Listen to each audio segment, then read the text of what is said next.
Item ಯಾವುದೇ ಇರಲಿ try ಮಾಡಿ ಆಚಿ ಚಿಕನ್ ಮಸಾಲಾ. ಮದುವೆ ಆಗ್ತೀನಿ ಅಂತ ಉಂಡು ಹೋದ ಕೊಂಡು ಹೋದ, ಇನ್ಸ್ಟಾದಲ್ಲಿ ಫ್ರೆಂಡ್ಶಿಪ್, ಆಮೇಲೆ ಫುಲ್ ಲವ್ ಆದ್ರೀಗ ಉಂಡು ಹೋಗಿದ್ದಾನೆ, ಕೊಂಡು ಹೋಗಿದ್ದಾನೆ, ಎಸ್ಕೇಪ್ ಆಗಿದ್ದಾನೆ.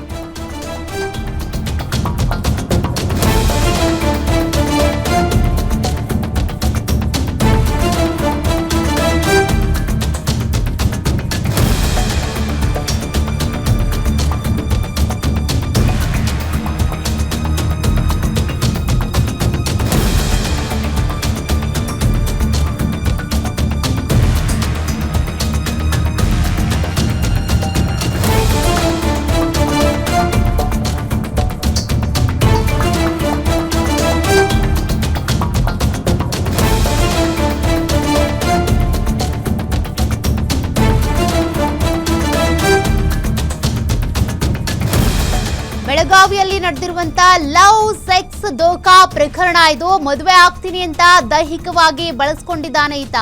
ಮದುವೆ ಹೆಸರಿನಲ್ಲಿ ಮೋಸ, ಬಳಿಕ ಬ್ಲಾಕ್ ಮೇಲ್ ಕೂಡ ಮಾಡಿದ್ದಾನೆ.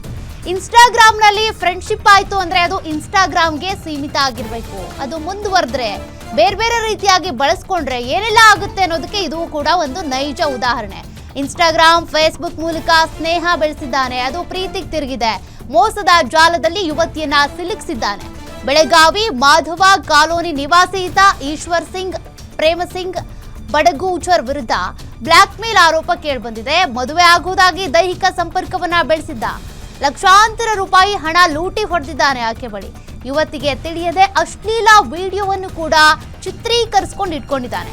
ಹಣ ಕೊಡ್ಲಿಲ್ಲ ಅಂತ ಅಂದ್ರೆ ವಿಡಿಯೋ ವೈರಲ್ ಮಾಡ್ತೀನಿ ಅಂತ ಬೆದರಿಸಿ ಬ್ಲಾಕ್ ಮೇಲ್ ಮಾಡ್ತಿದ್ದಾನೆ. 1,500 ಗ್ರಾಂ ಚಿನ್ನಾಭರಣ ಕೂಡ ಆಕೆಯಿಂದ ಪಡ್ಕೊಂಡಿದ್ದಾನೆ.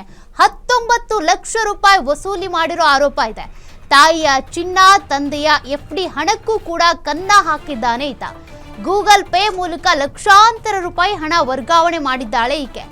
ಗೋಲ್ಡ್ ಸ್ಮಿತ್ ಅಡಮಾನ ಹೆಸರಿನಲ್ಲೂ ಕೂಡ ಲೂಟಿ ಮಾಡಿರುವಂತ ಆರೋಪ ಇದೆ. ಎಷ್ಟು ಸಾಲು ಆರೋಪಗಳು ಈತನ ವಿರುದ್ಧ ಇರೋದು. 3 ಕೋಟಿ ಕೊಟ್ರೆ ಮದುವೆ ಮಾಡ್ಕೊಳ್ತೀನಿ ಅಂತ ಹೇಳಿದ್ದಾನಂತೆ. ಯುವಕನ ತಾಯಿಯ ದರ್ಪ ಕೂಡ ಇಲ್ಲಿ ನಡೆದಿದೆ. ಆಕೆ ಈ ರೀತಿ ಡೀಲ್ ಮಾಡಿರೋದು, 3 ಕೋಟಿ ಕೊಟ್ರೆ ನಿಮ್ಮ ಮಗಳನ್ನ ಮದುವೆ ಮಾಡ್ಕೋತೀವಿ ಅಂತ. ಇನ್ನು ಬೇರೆ ಹುಡುಗಿಯರ ಫೋಟೋ ಕಳಿಸಿ ಟಾರ್ಚರ್ ಕೊಡ್ತಿರುವಂತ ಆರೋಪವೂ ಕೂಡ ಇದೆ. ಪ್ರೀತಿ ಮುಖವಾಡದ ಹಿಂದೆ ಕ್ರೂರ ಮನಸ್ಥಿತಿ ಇದೆ. ಕಠಿಣ ಶಿಕ್ಷೆ ಆಗಬೇಕು ಅಂತ ಯುವತಿ ಆಗ್ರಹಿಸಿದ್ದಾಳೆ. ईश्वर सिंह और मेरी पहचान इंस्टाग्राम के थ्रू हुई थी, एक कॉमन फ्रेंड की वजह से. तो उसके बाद पहले फ्रेंडशिप हो गई, उसके बाद हम मिलना स्टार्ट किए. फिर उसके बाद उसने यहाँ वहाँ घुमा के पहले मेरा ट्रस्ट बना के लिया. उसके बाद मेरा बैकग्राउंड जान के लिया कि मेरे अकाउंट में क्या है, मेरे नाम पे क्या है, ये सब कुछ उसने जान के लिया. फिर उसने मेरे साथ फोर्सफुली फिज़िकल रिलेशन रखा. उसके बाद उसने उस टाइम पे फ़ोटोज़ और वीडियोज़ वो सब भी बना के रखे थे. उसके बाद वो मुझे पैसों के लिए ब्लैकमेल करने लगा, नहीं तो मैं फ़ोटोज़ ये वो वायरल करूँगा, ये सब बोलने लगा. मेरे को मेरी मतलब रेपुटेशन, इसकी वजह से मैं उसको देती गई पैसा, और वो जैसे जैसे चाहिए वैसे वैसे मेरे को मार के ब्लैकमेल करके वो पैसे लेते गया. उसके बाद अब मेरे से सब कुछ ख़त्म हो गया. तो मेरा गोल्ड ले लिया उसने, जो मेरा जो था मेरे ऊपर, वो भी उसने सब कुछ ले लिया. उसके बाद वो अभी सब कुछ होने के बाद जब मेरे घर में पता चलने लगा तो मैं उसके घर पे गई और बताई कि आपके बेटे ने ऐसे ऐसे किया है. तो उसके घर वाले मेरे को ही मारने लगे और कहने लगे कि 3 करोड़ लेके आओ, और 3 करोड़ में से 30 लाख रुपए माइनस करके ऊपर के दे दो पैसा, और हमारे बेटे. ಮತ್ತಷ್ಟು ಡೀಟೇಲ್ಸ್ ಕೊಡ್ತಾರೆ ನಮ್ಮ ಪ್ರತಿನಿಧಿ ರಾಜೇಶ್ ಹೂಗಾರ್. ರಾಜೇಶ್, ಈ ಘಟನೆ ನಡೆದಿದ್ದು ಯಾವಾಗ? ಜೊತೆಗೆ ಕಂಪ್ಲೇಂಟ್ ನಲ್ಲಿ ಯುವತಿ ಏನೆಲ್ಲ ಉಲ್ಲೇಖ ಮಾಡಿದ್ದಾಳೆ, ಆತನ ಮನೆಯವರು ಏನ್ ಹೇಳ್ತಿದ್ದಾರೆ?